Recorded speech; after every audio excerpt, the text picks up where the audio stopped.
Руководство Ирана это нацелено на то, чтобы в Иране установить проамериканский режим, который был до иранской революции, который возглавлял тогда аятолла Хаминеи.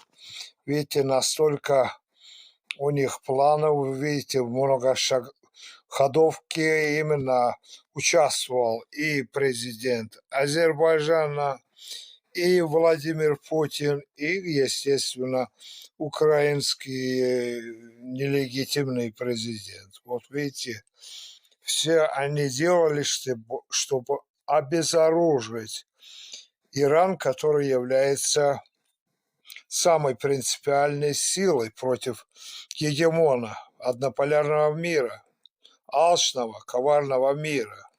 Поэтому, вы помните, при Трампе они осуществили террор, именно террор, возведен